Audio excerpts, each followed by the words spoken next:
Hello student. अब हम इस वीडियो में डिस्कस करने जा रहे हैं क्लियरिंग एंड सेटलमेंट प्रोसीजर को। राइट।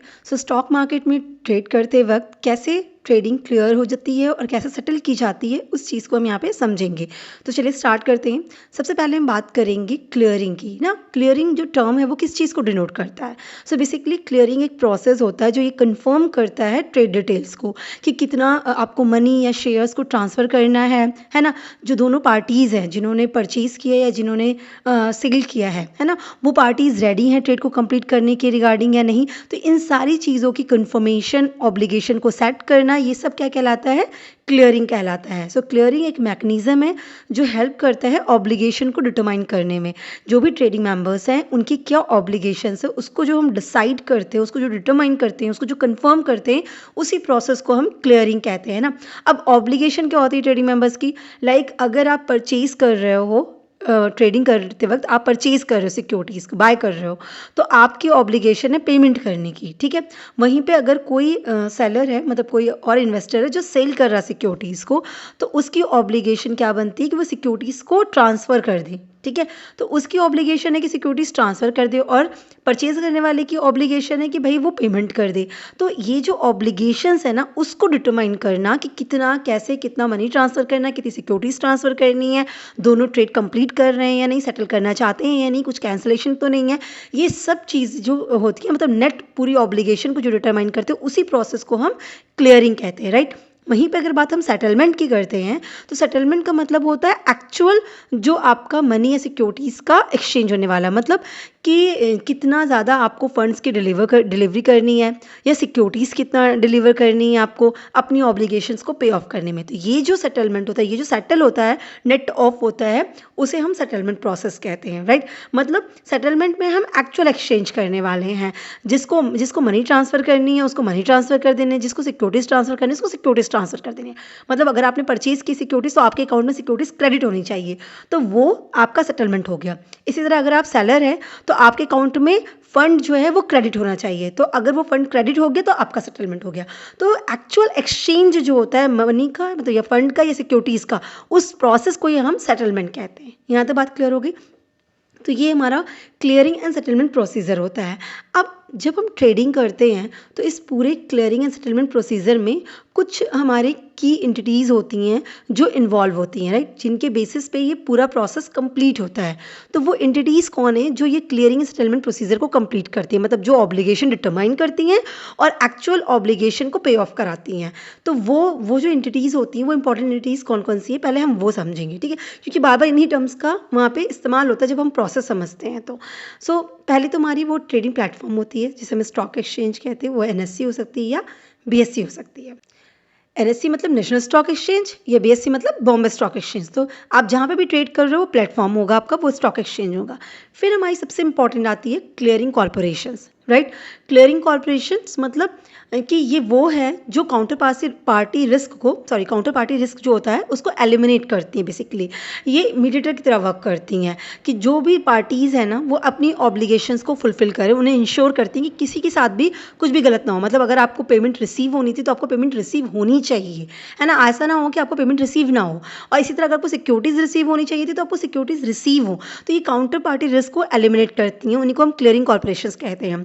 अब दोनों ही जो एक्सचेंज है हमारे, एनएससी या बीएससी, उनके अलग अलग क्लियरिंग कॉर्पोरेशंस होती है। मतलब जैसे NSCCL, national securities clearing corporation limited जो है, वो एनएससी के लिए वर्क करती है। मतलब अगर नेशनल स्टॉक एक्सचेंज एनएससी पे आप ट्रेडिंग कर रहे हैं, तो वहाँ पे जो ये काम करेगा वो कौन करेगा? एनएससीसीएल करेगी। राइट। इसी तरह से जो बीएससी पे ट्रेडिंग करेंगे उनके लिए कौन है? आईसीसीएल है, Indian clearing corporation limited. Right. यही दो कॉर्पोरेशंस हैं जो वर्क कर रही हैं। एनएससी के लिए अपनी कॉर्पोरेशन है और बीएससी के लिए अपनी कॉर्पोरेशन है।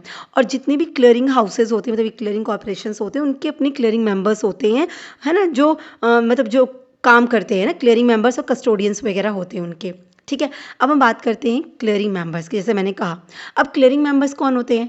तो ये रजिस्टर्ड मेंबर्स होते हैं जो हैंडल करते हैं, जो आपके ब्रोकर्स होते हैं, ट्रेडिंग मेंबर्स मतलब होते हैं, उनकी पूरी क्लियरिंग एंड सेटलमेंट ऑब्लिगेशंस को हैंडल करते हैं। मतलब रजिस्टर्ड मेंबर का ही काम होता है इन ऑब्लिगेशन को समझना कि वाकई में ब्रोकर्स ने कितनी की सिक्योरिटीज़ को परचेज़ किया है, या कितना सेल किया, क्योंकि इन्वेस्टर्स को क्या करना होता है, इन्वेस्टर्स को अपना अकाउंट ब्रोकर्स के पास ओपन करना पड़ता है ना। जब आप ओपन कर लेते हैं तो उसी पे आप परचेज या सेल को ऑर्डर पास करते हो और आपका ब्रोकर जो है, जो रजिस्टर्ड ब्रोकर होते हैं जैसे जीरोधा वगैरह हो गए, ये लोग जाके आपका काम कंप्लीट करते हैं। तो क्लियरिंग मेंबर किससे डील कर रहा है, आपके ट्रेडिंग मेंबर से। ट्रेडिंग मेंबर कौन है, आपका ब्रोकर है, ठीक है। तो ये क्या करते हैं, ऑब्लिगेशंस को आइडेंटिफाई करते हैं इन जो आपके ट्रेडिंग मेंबर्स होते हैं। क्लियर हो गया। उसके बाद हमारे कौन आते हैं, अब देखिए ये भी बता दूं, क्लियरिंग मेंबर्स भी कई तरीके से होते हैं, जैसे ट्रेडिंग कम क्लियरिंग मेंबर हो गए, तो इनका ये कैसे होते हैं, ये ट्रेडिंग भी करेंगे और क्लियरिंग का भी वर्क करेंगे। वहीं एक आते हैं प्रोफेशनल क्लियरिंग मेंबर, वो स्पेसिफिकली सिर्फ क्लियरिंग का वर्क करेंगे, ट्रेडिंग का वर्क नहीं करेंगे, ठीक है। तो ये सब आपके जो क्लियरिंग कॉर्पोरेशन होती है उसमें रजिस्टर्ड होते हैं। फिर हमारे आते हैं कस्टोडियंस, ठीक है। अब ये क्या होते हैं, कस्टोडियंस बेसिकली लार्ज स्केल पे वर्क करते हैं, तो जो आपके इंस्टीट्यूशनल इन्वेस्टर्स होते हैं उनके बिहाफ पे ये वर्क करते हैं, लाइक म्यूचुअल फंड्स वगैरह, FIAs के केस में कस्टोडियन वर्क करते हैं। अब इन कस्टोडियन का काम क्या होता है, तो बेसिकली ये रिस्पॉन्सिबल होते हैं कि आपने जो भी ट्रेड किया उसको कंफर्म करने के लिए, और ये इंश्योर करते हैं कि भाई सेटलमेंट के डेट पे आपकी सेटलमेंट हो जाए ना, आपकी डिलीवरी ऑफ सिक्योरिटीज़ या फंड जो भी केस है वो कंप्लीट हो जाए। तो कस्टोडियन का वर्क होता है, जैसे ट्रेड कंप्लीट हुआ ना तो कंफर्मेशन आनी चाहिए ना कि हाँ भाई ट्रेड हुआ है, तो ये कंफर्मेशन हमें कस्टोडियन से रिसीव होता है, ठीक है। तो क्लियरिंग मेंबर्स और कस्टोडियंस इस तरह से वर्क करते हैं। अब उसके अलावा कौन वर्क करता है क्लियरिंग सेटलमेंट प्रोसीजर पे, आपकी डिपॉजिटरीज। अब डिपॉजिटरीज बेसिकली क्या करते हैं, यही तो इलेक्ट्रॉनिक जो सिक्योरिटीज़ है उसको मैनेज करते हैं। भाई जो भी आपके शेयर्स, बॉन्ड्स, जो भी सिक्योरिटीज़ आपने परचेज किया है वो अकाउंट्स के बीच में जो ट्रांसफ़र होगा, किसी के अकाउंट में क्रेडिट होगा, किसी के अकाउंट में डेबिट होगा, तो ये जो ट्रांसफ़र मैनेज करना होता है वो काम किसका होता है, डिपॉजिटरीज का होता है। अब ये हमारे यहाँ दो डिपॉजिटरीज वर्क करती हैं, एक हमारी NSDL होती है, नेशनल सिक्योरिटीज डिपॉजिटरी लिमिटेड, और एक हमारी होती है CDSL जो कि सेंट्रल डिपॉजिटरी सर्विस लिमिटेड होती है। तो NSDL और CDSL हमारा डिपॉजिटरीज का मतलब ये जो सिक्योरिटीज इलेक्ट्रॉनिक फॉर्म में उनके ट्रांसफर्स को मैनेज करती हैं, ठीक। फिर हमारे आते हैं डिपॉजिटरी पार्टिसिपेंट्स।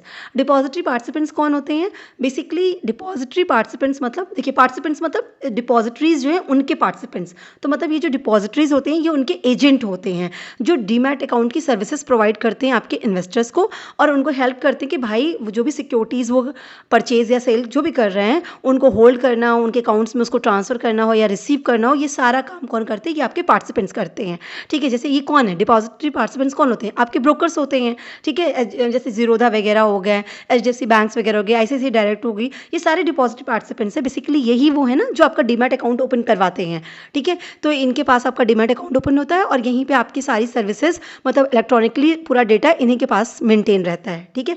तो डिपॉजिटरीज तो दो होती हैं जिनके पास पूरा हब है, ठीक है, पर अलग अलग इन्वेस्टर्स के लिए ये डिपॉजिटरी पार्टिसिपेंट्स वर्क करते हैं और उनका अपना अपना डेटा मेंटेन करते हैं। यहाँ तक बात क्लियर हो गई कि डिपॉजिटरीज कौन हो गए, डिपॉजिटरी पार्टिसिपेंट्स कौन हो गए। फिर हमारे एक लास्ट आते हैं, वो आते हैं हमारे clearing banks. Clearing banks basically क्या होते हैं, ये देखिए ये भी मैं आपको बता दूँ, जो क्लियरिंग बैंक्स होते हैं ना, ये ऐसे नहीं कि बहुत सारे क्लियरिंग बैंक्स होते हैं। तो सेबी ने 13 क्लियरिंग बैंक्स को सेटल कर रखा कि 13 क्लियरिंग बैंक्स होते हैं, और हर क्लियरिंग मेंबर्स का जो डेजिग्नेटेड क्लियरिंग बैंक्स होते हैं उनमें अकाउंट होना ज़रूरी होती है। तो क्लियरिंग बैंक्स का काम क्या होगा, क्लियरिंग बैंक का काम होता है कि जो क्लियरिंग मेंबर्स है और क्लियरिंग कॉर्पोरेशंस है इनके बीच में फंड्स का मूवमेंट हैंडल करना, ठीक है, कि किसके अकाउंट से जाना है, किसके अकाउंट में क्रेडिट होना है, किसके अकाउंट में डेबिट होना है। तो इस तरह से जो फंड का मूवमेंट होता है वो क्लियरिंग बैंक्स करती है, ठीक है। तो हर एक क्लियरिंग मेंबर्स को उनके डेजिग्नेटेड क्लियरिंग बैंक्स में उनका अकाउंट होना मैंडेटरी होता है, ये बात याद रखिएगा, ठीक है। और क्लियरिंग बैंक्स कौन कौन सी होंगी ये भी सेबी डिसाइड कर लेती है। तो जैसे आपकी HDFC हो गई है ना, एक्सिस बैंक हो गई, ये सारे क्लियरिंग बैंक्स का वर्क करते हैं। यहाँ तक बात क्लियर हो गई। तो ये सारे हमारे पार्टिसिपेंट्स हो गए कि यही इन्हीं के हेल्प से पूरी clearing and settlement procedure complete होती है, बिना इनके क्लियरिंग सेटलमेंट प्रोसीजर कंप्लीट हो ही नहीं सकती है, ठीक है। क्लियरिंग कॉर्पोरेशंस का होना जरूरी है, क्लियरिंग मेंबर्स का होना जरूरी है, कस्टोडियन होते हैं आपके, डिपॉजिटरीज होते हैं, डिपॉजिट पार्टिसिपेंट्स होते हैं, और क्लियरिंग बैंक्स होती है। यहाँ तक क्लियर हो गया। अब हम बात करते हैं प्रोसेस की कि आखिर ये क्लियरिंग सेटलमेंट प्रोसेस होता कैसे है, ठीक है। ट्रेड तो मैंने कर दिया, बाय का ऑर्डर डाल दिया, सेल का ऑर्डर डाल दिया, यहाँ तक बात खत्म हो गई। फिर जब हम देखते हैं ना कि हमारा अकाउंट में वो सिक्योरिटीज़ आ गई या मैंने सेल किया तो मेरे अकाउंट में फंड आ गया, तो ये पूरे उसके बीच के प्रोसेस को क्या कहते हैं, मतलब कैसे ये प्रोसेस होता है, उसी को हम क्लियरिंग सेटलमेंट कह रहे हैं। तो वो हम यहाँ पे समझते हैं। तो स्टेप बाय स्टेप इस चीज़ को समझ लेंगे। सबसे पहले काम क्या होता है कि जैसे ट्रेड कंप्लीट होती है ना, जैसे आपने ट्रेड किया कि आपने बाय का ऑप्शन डाला, आपने ऑर्डर डाला, तो जैसे ट्रेड एग्जीक्यूट होती है, मतलब आपका ऑर्डर मैच हो गया और आपकी ट्रेड एग्जीक्यूट हो गई कि बायर को सेलर मिल गया, सेलर को बायर मिल गया और ट्रेड कंप्लीट हो गई। जैसे ट्रेड एग्जीक्यूट होती है तो स्टॉक एक्सचेंज का काम क्या होता है, हर एक ट्रेड की डिटेल्स को क्लियरिंग कॉर्पोरेशन को उस ट्रांजेक्शन डेट पे दे देना। मतलब आज ट्रांजेक्शन हुई है ना, आज ट्रेड हुआ है, तो उसे ट्रेड के डे पे, सेम डे पे उस डिटेल्स को क्लियरिंग कॉर्पोरेशन को सेंड करना होता है स्टॉक एक्सचेंज के थ्रू। ठीक है, हर एवरी ट्रेड की डिटेल्स जो है ट्रांसफ़र की जाती है। क्लियर है? अब डिटेल्स आ गई किसके पास, क्लियरिंग कॉर्पोरेशन के पास आ गई। अब क्लियरिंग कॉर्पोरेशन क्या करेगी, क्लियरिंग कॉर्पोरेशंस क्लियरिंग मेंबर्स को और या जो कस्टोडियंस होते हैं उनको इन्फॉर्म करती है कि जो भी ट्रेड हुई है उसकी पूरी डिटेल्स, और उनसे पूछती है कि क्या ये जो डिटेल्स मैं आपको बता रहा हूँ कि ये ट्रेड हुई है, आप उसे कंफर्म करिए कि ये सेटल होगी या नहीं सेटल होगी। ठीक है, जैसे मैंने पहले बताया कि क्लियरिंग कॉर्पोरेशन के पास क्लियरिंग मेंबर और कस्टोडियंस का रजिस्टर्ड होना कंपल्सरी होता है, ये रजिस्टर्ड होते हैं। ठीक है, तो अब क्लियरिंग कॉर्पोरेशन के पास जब डिटेल आ जाती है ना, दो ही क्लियरिंग कॉर्पोरेशन है, इनके पास जब डिटेल्स आ जाती है तो ये क्या करेंगी, वो डिटेल्स किसको भेज देती हैं, वो पहले डिटेल्स भेज के कंफर्म करती हैं क्लियरिंग मेंबर्स के पास और कस्टोडियन के पास कि देखिए ये सारी डिटेल्स है, आप इसको सेटल करने वाले हो या नहीं, आप कंफर्म करो। ठीक है, उनसे पूछती हैं इस चीज़ को। जैसे ही क्लियरिंग कॉर्पोरेशंस को कंफर्मेशन रिसीव हो जाती है तब वो क्या करती है, वो ऑब्लिगेशंस को कैलकुलेट करती है ना, किसके, क्लियरिंग मेंबर्स और कस्टोडियंस के से क्या करती है, ऑब्लिगेशंस क्लियर करती है, वो भी किस बेसिस पे, मल्टीलैटरल नेटिंग बेसिस पे। अब मल्टीलैटरल नेटिंग बेसिस क्या होता है, बेसिकली जितने भी ट्रांजेक्शन्स हुए हैं उनको कंसोलिडेट करके और जो भी सेटलमेंट रिक्वायरमेंट्स है उसको कैलकुलेट करते हैं, तो नेट ऑफ करते हैं बेसिकली, तो उसको ही हम कहते हैं, जो टर्म्स है उसको मल्टीलैटरल नेटिंग कहते हैं। तो जैसे कंफर्मेशन रिसीव हो गया तो वो क्या करेगी, क्लियरिंग मेंबर्स और कस्टोडियंस की जो भी आपकी ऑब्लिगेशंस बनती है उसको वो क्लियर करेगी, उसको डिसाइड करेगी, उसको कंफर्म करेगी। ठीक है, अब क्या करेंगी, अब जो ऑब्लिगेशन उन्होंने कैलकुलेट किया है वो ऑब्लिगेशन वो क्या करेंगे, वो देखेंगे कि मतलब पूरी ऑब्लिगेशन की डिटेल्स कि भाई पे इन आया है, पे आउट आया है, मतलब कि फ़ंड्स का ट्रांसफ़र करना है या सिक्योरिटीज़ का ट्रांसफ़र करना है या फ़ंड्स को क्रेडिट करना है, जो भी है वो पूरी डिटेल्स वो क्लियरिंग मेंबर और कस्टोडियंस को भेज देंगे। ठीक है, तो आपको जैसे ही क्लियरिंग मेंबर और कस्टोडियन से कंफर्मेशन आ जाती है तो आपका क्लियरिंग कॉर्पोरेशन क्या करती है, जो ट्रेडिंग इन्वेस्टर्स है मतलब उनकी पूरी जो भी ऑब्लिगेशन सेट होनी है मल्टीलैटरल बेसिस पे, वो पूरी ऑब्लिगेशन को कैलकुलेट करके क्लियरिंग मेंबर्स को सेंड कर देती है। अब क्लियरिंग मेंबर्स क्या करेंगे, ये देखते हैं कि भाई पे इन पे आउट क्या आ रहा है, ये पूरा डिटेल्स उनको क्लियरिंग कॉर्पोरेशन से रिसीव हो जाता है। जैसे ही क्लियरिंग मेंबर्स को ये डिटेल्स रिसीव हो जाती है, ठीक है, तो वो क्या करते हैं, वो इंस्ट्रक्शंस देते हैं। किसको इंस्ट्रक्शन देंगे, वो इंस्ट्रक्शन देते हैं क्लियरिंग बैंक्स को। अगर फंड का केस है, पे इन टाइम है, तो वो आपके क्लियरिंग बैंक्स को इंस्ट्रक्शन भेज देते हैं कि भाई फंड अवेलेबल होना चाहिए। और अगर सिक्योरिटीज़ का है तो वो कहते हैं कि भाई ये पे इन टाइम है, इस टाइम तक सिक्योरिटीज़ अवेलेबल रहनी चाहिए। तो वो सेम टाइम पे क्लियरिंग बैंक्स को और डिपॉजिटरीज़ को इंस्ट्रक्शंस दे देते हैं कि इस पे इन टाइम पे ये सिक्योरिटीज़ और ये फंड्स अवेलेबल रहना चाहिए, आप इसको मेंटेन करके रख लीजिए क्योंकि इतने का ऑब्लिगेशन सेट हो गया है। ठीक है, यहाँ तक बात क्लियर हो गई। अब यहाँ तक हमारा क्लियरेंस का काम खत्म हो गया, क्योंकि क्लियरिंग का काम क्या था, ऑब्लिगेशन को सेट आउट करना, कंफर्म करना कि भाई कितनी ऑब्लिगेशन बन रही है। ठीक है, ये काम यहाँ तक खत्म हो गया। क्लियरिंग बैंक्स को, डिपॉजिटरीज को सारी चीज़ें, इंस्ट्रक्शंस भेज दी गई कि इतने का आपको फंड तैयार रखना है, इतने का आपको सिक्योरिटीज तैयार रखनी है इस कंपनी की। अब क्या होगा, इसके बाद क्या होगा, जैसे ही हमारा इंस्ट्रक्शंस दे दिया गया कि फ़ंड आपका रेडी रहना चाहिए, सिक्योरिटीज़ रेडी रहना चाहिए डिपॉजिटरीज़ के पास, इन सबको इंस्ट्रक्शन मिल गई, देन हमारा क्लियरिंग का एक तरीके से वर्क कंप्लीट हो जाता है क्योंकि हमारी ऑब्लिगेशन सारी सेट आउट हो गई हैं। और अब हमारा सेटलमेंट का प्रोसेस स्टार्ट होता है कि भाई अब फंड्स अवेलेबल रखना है। तो अब इस केस में क्या होगा कि क्लियरिंग बैंक्स को और डिपॉजिटरीज़ को, पर्टिकुलरली सिक्योरिटीज़ एंड फंड्स को क्लियरिंग कॉर्पोरेशंस को भेजना पड़ता है। तो क्लियरिंग कॉर्पोरेशंस के क्लियरिंग अकाउंट्स में क्लियरिंग बैंक के थ्रू फंड्स अवेलेबल करा दिया जाता है।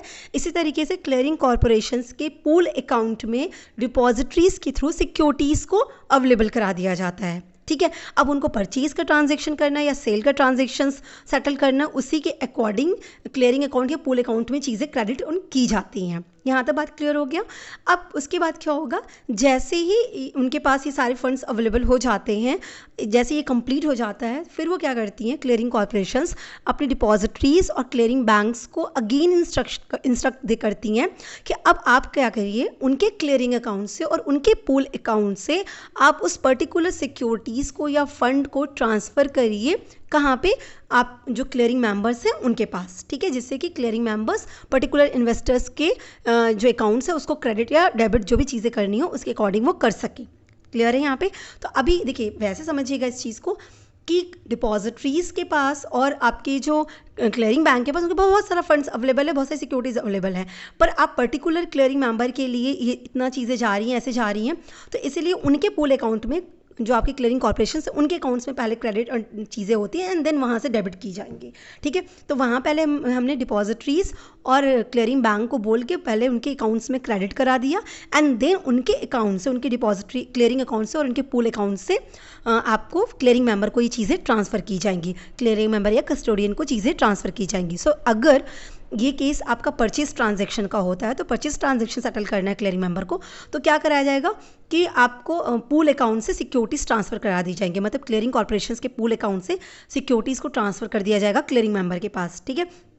अगर उनको सेल की ट्रांजैक्शंस को सेटल करना होता है तो क्या करेगा, क्लियरिंग बैंक क्या करती है, आपके जो क्लियरिंग अकाउंट है वहाँ से फ़ंड ट्रांसफ़र कर देगी, किसको, आपके क्लियरिंग मेंबर्स को, ठीक है। तो इस तरीके से पूरी ट्रांजैक्शंस कंप्लीट हो जाती है। तो ये इनका पूरा सेटलमेंट प्रोसेस हो गया। तो क्लियरिंग एंड सेटलमेंट प्रोसेस बहुत ईजी है और सिंपल है, ठीक है।